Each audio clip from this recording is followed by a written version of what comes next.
Di tengah teriknya siang, aku menanti Dewi di samping sumur. Janji untuk bermain masak-masakan bersamanya membuatku bersemangat. Meski kulitku sensitif terhadap sinar matahari, semilir angin sepal-sepal pisang sedikit mendinginkan, tapi kesendirian tetap menghantui di tengah hari yang panas ini. Ingin tahu kelanjutan cerita selanjutnya? Tonton video ini sampai habis dan jangan lupa gunakan headset agar ceritanya lebih terdengar menyeramkan.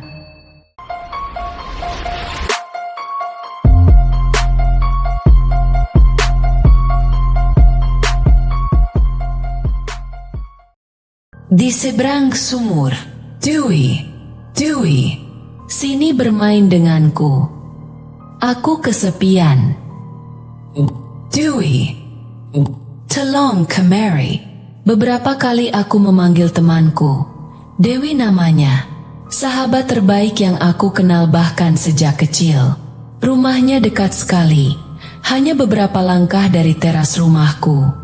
Rumah Dewi menghadap ke jalan utama dusun. Sedangkan rumahku di dekat sumur. Di belakang rumah Dewi, hanya semak belukar serta kerikil bebatuan yang memisahkan jarak kami. Ya, kami sangat dekat. Hatiku meracau, berharap ia segera menghampiriku. Di siang ini, kami berjanji untuk bermain bersama di belakang rumahnya. Hanya saja batang hidungnya belum nampak. Padahal aku sudah menyiapkan beberapa lembar dedaunan, biji-bijian dari semak, dan potongan bunga kertas di depan rumahku. Aku dan Dewi sering bermain masak-masak seperti halnya ibu kami. Siang ini terasa terik. Aku tak biasa keluar saat matahari menyingsing terang di atas ubun-ubun. Kata ibu, kulitku sensitif. Sempat semilir sejuk tertiup dari sela pohon-pohon pisang. Namun tetap saja kulitku terasa memar kemerahan. Aku menundukkan pandangan, berjongkok di samping sumur. Entah jam berapa sekarang. Aku tidak terlalu mengerti perihal waktu. Bagiku, setiap waktu terasa sama setiap harinya, hampa dan kosong. Terlebih lagi orang tuaku sudah lama pergi entah kemana. Untuk itu aku benar-benar kesepian.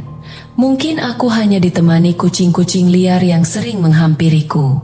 Namun setelah bertemu Dewi, aku bisa merasakan kesenangan yang sudah lama tidak aku rasakan. Bermain bersama layaknya anak-anak lain. Esai. Ah, itu dia. Akhirnya Dewi datang. Aku berdiri melambai padanya. Ia tersenyum di daun pintu sambil mengangkat alat masak.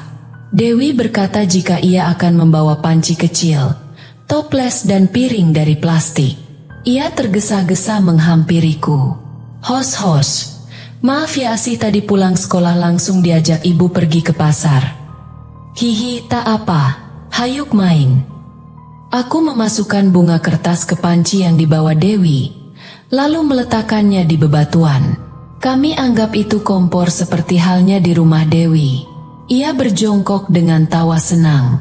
Tanganku dengan sigap mengiris dedaunan, mencampurnya dengan biji-bijian. Entah apa yang kami buat. Aku hanya mengikuti apa yang dilakukan Ibu Dewi saat ia memasak di dapur belakang rumahnya. Orang tuaku jarang memasak. Mereka hanya membawa sisa makanan yang dibuang manusia. Terkadang yang ku dapat hanyalah tulang belulang. Jika aku tak mau makan, ibuku kerap kali merambat rumputan di depan sumur. Entah apa namanya. Setidaknya hal itu membuatku dapat menahan lapar sejenak. Dulu, halaman depan rumahku penuh dengan belukar. Tapi semenjak kedatangan keluarga Dewi, ayahnya membabat rumput-rumput itu. Kemudian menanam banyak pohon pisang. Aku tak terlalu suka buahnya. Terlebih, itu milik mereka bukan. Orang tuaku tidak terlalu suka dengan kehadiran mereka. Rumah keluarga Dewi menghalangi pemandangan. Katanya, ayah dan ibu Dewi pun terlihat sama, terkesan menjauh atas keberadaan kami. Namun, semua hal itu tak menjauhkan kedekatan aku dengan Dewi. Asih ini udah jadi, ucap Dewi. Wow, apa ya namanya? Bagaimana jika dinamai sayur wisih? How wise? Tanyaku heran. Ayah Dwi sigh. Ia juga ya Timpaku tertawa. Keberadaannya sangat berarti bagiku. Aku menyayanginya. Dewi, kamu berjanjikan untuk terus bermain bersamaku? Tanyaku dengan nada sedih. Tentu saja, ucapnya memegang tanganku. Aku sedih. Jika suatu saat Dewi beranjak dewasa, ia akan pergi bersama kehidupannya. Di dusun ini banyak anak yang tidak tahu keberadaanku. Mungkin di antara mereka, hanya Dewi yang mengerti diriku. Dewi, terdengar lengkingan dari dapur rumahnya. Ah, itu Bunda, ucap Dewi berdiri. Ibunya menghampiri kami. Terlihat wajahnya yang ketus. Aku sedikit ketakutan dengan mimik wajahnya. Seperti membara amarah. Kamu ini bandel. Ibu sudah bilang jangan bermain dekat sumur. Tea, tapi aku hanya ingin main, ucapnya berkaca-kaca. Cepat makan siang, jangan main lagi di sini. Tangannya ditarik paksa. Ibu Dewi hanya mengacuhkanku. Dewi merengek. Ia menangis terseduh. Aku ingin main sama Asih. Tangisannya menjadi. Bicara apa kamu ini Dewi? Makan dulu cepat. Mereka masuk rumah. Pintunya tertutup keras. Klak, klak. Aku terpaku memandang kepergian mereka. Bunyi tetesan dari sumur mengheningkan mataku. Kosong. Dari kejauhan aku bisa mendengar jika Ibu Dewi kian membentak.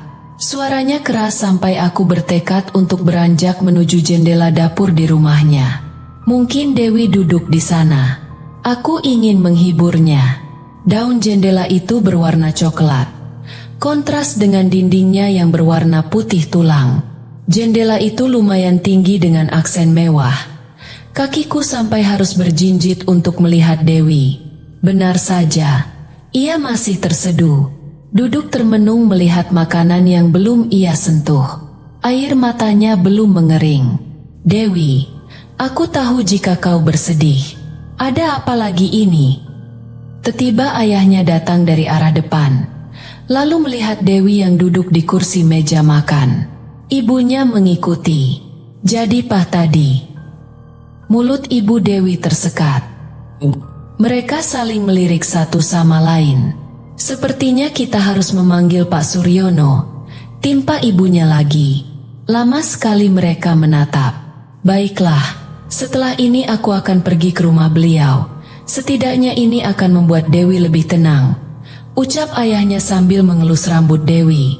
Aku tak mengerti dengan apa yang mereka bicarakan.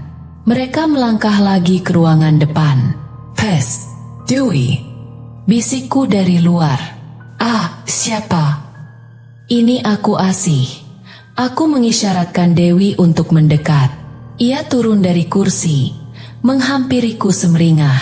Asih, nanti Bunda marah, ucapnya pelan. Tak apa, lagian aku gak bakal lama, ucapku berpegangan di bingkai jendela. Aku masih ingin main, tapi Bunda gak ngerti kemauan aku, ucapnya lirih. Kita lanjut main sore ini aja. Kamu makan dulu ya, nanti sakit. Dewi hanya mengangguk dan menoleh ke belakang. Takut percakapan kami didengar orang tuanya. Janji. Dewi mengangkat jari kelingkingnya. Iya, aku janji, ucapku memastikan. Yang Dewi tanyakan dari arah belakang aku paham. Semakin sulit akses menuju desa. Selain itu di kampung ini belum banyak yang mengenal diriku. Tentunya asal lama tidak membawanya. Seringkali mereka mengenal akhir menakut-nakuti Dewi.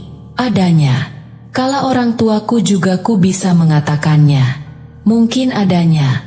Namun kesabaran Dewi berbanding terbalik denganku. Aku mengatakannya, ibu yang tak pernah sepanjangku. Langit mulai menghitam, memakan cahaya jingga di sekelilingnya. Aku masih tergeletak. Tatapan kosong mengarah ke bintang-bintang merah. Apakah ayah dan ibu melihatku dari atas sana? Rindu kepada mereka menyelimuti hatiku, dan aku merasakan gemetar sepi.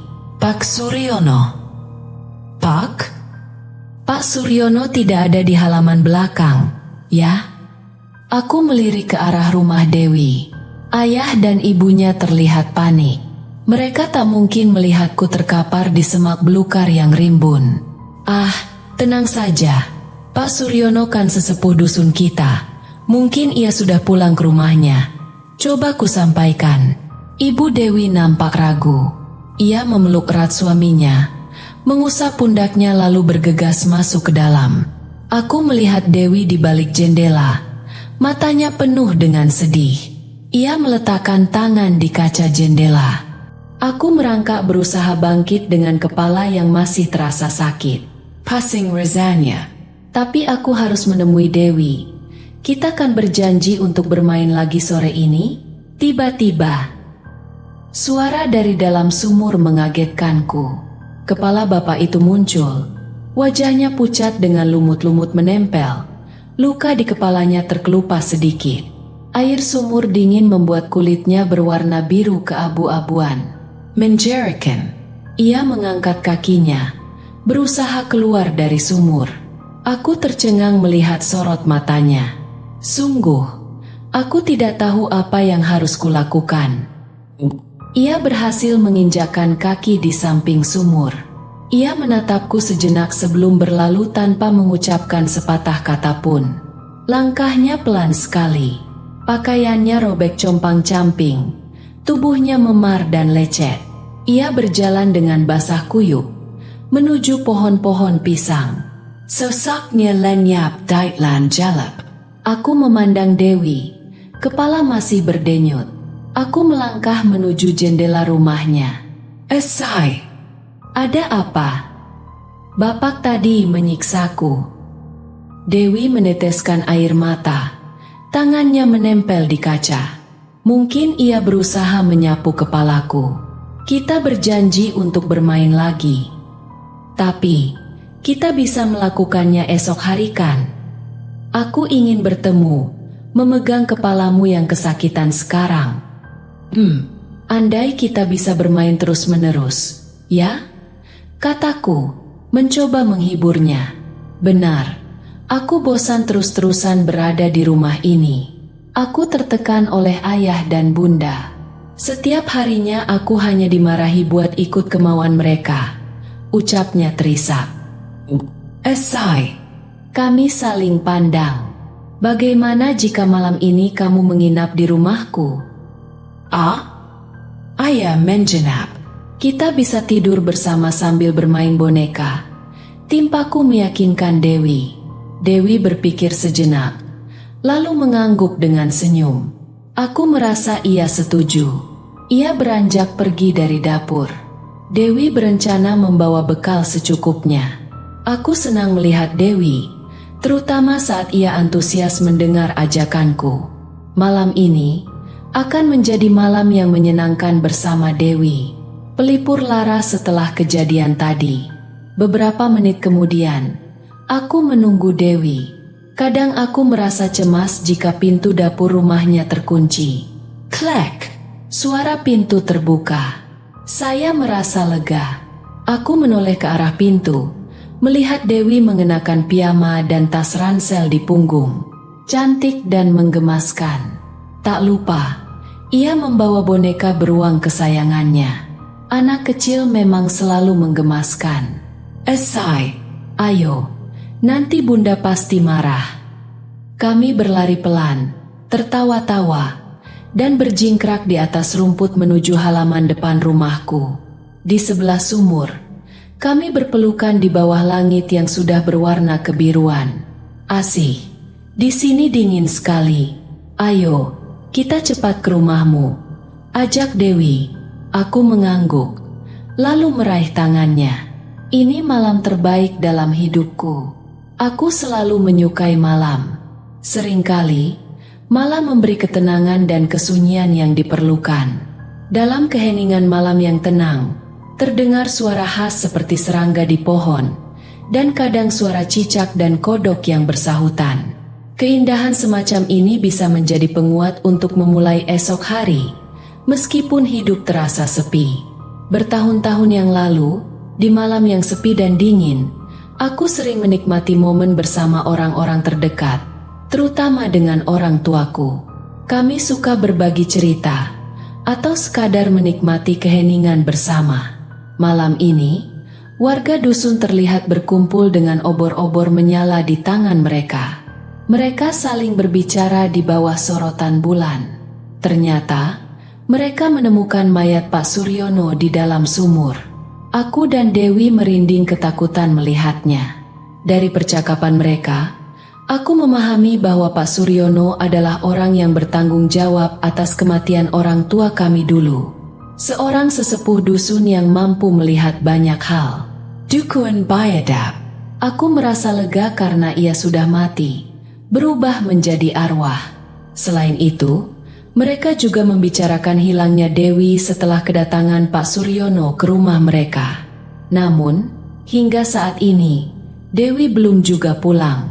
Warga dusun berinisiatif untuk mencari Dewi yang entah kemana. Aku ingin memberitahu mereka bahwa Dewi ada di rumahku, tapi ia masih enggan pulang. Ia ingin tetap bersamaku. Kami masih asyik menonton warga dusun yang berkumpul di halaman belakang rumah. Beberapa dari mereka pergi ke kebun belakang, di balik pohon pisang, mencari keberadaan Dewi yang sebenarnya berada tepat di sampingku. Kenapa orang tuaku mencari-cariku? Aku kan ada di depan mereka, kata Dewi, keheranan. Tidak apa-apa, Dewi. Mereka tidak bisa melihat kita, tapi di sini kita bisa melihat mereka dengan jelas. Ucapku, aku lebih suka di sini. Setidaknya ayah dan bunda tidak akan marah-marah, ujarnya dengan senang. Dengan penuh damai, kami menikmati cemilan bunga mawar yang tumbuh di dekat sumur, memandang para warga yang mencari-cari Dewi. Aneh, aku melihat Dewi menikmati pemandangan itu, seolah-olah ini adalah permainan baginya. Atau mungkin aku yang memainkan semuanya? Entahlah, yang kuinginkan hanya bermain dengan teman karibku. Dewi, hanya dengannya selamanya. Ibu dan ayahnya hanya bisa berpelukan, menunggu anak mereka dengan berlinang air mata. Warga lainnya hanya bisa mencoba menenangkan mereka. Hehehe, aku hanya tersenyum, memegang tangan Dewi. Lalu, ia membalas genggamanku dengan erat. Dewi, kamu senang berada di sini, kan? Tanyaku. Iya. Aku senang, jawab Dewi. Suwani, Henning, Tenom, Jalap, Paket. Kami saling bersandar, merangkul hangat. Kami tertawa tenang di antara semak-semak alam, berdampingan dalam heningnya kunang-kunang malam. Di dunianya sendiri, alam roh bagi jiwa-jiwa yang mencari ketenangan. Pergi dari dimensi manusia yang terlalu berisik. Besok kita main lagi, ya? Tanyaku. Terima kasih telah menonton. Like and subscribe dan tekan lonceng notifikasi. Siapkan diri kalian untuk kisah yang lebih gelap dan menyeramkan di episode berikutnya. Sampai jumpa di kegelapan.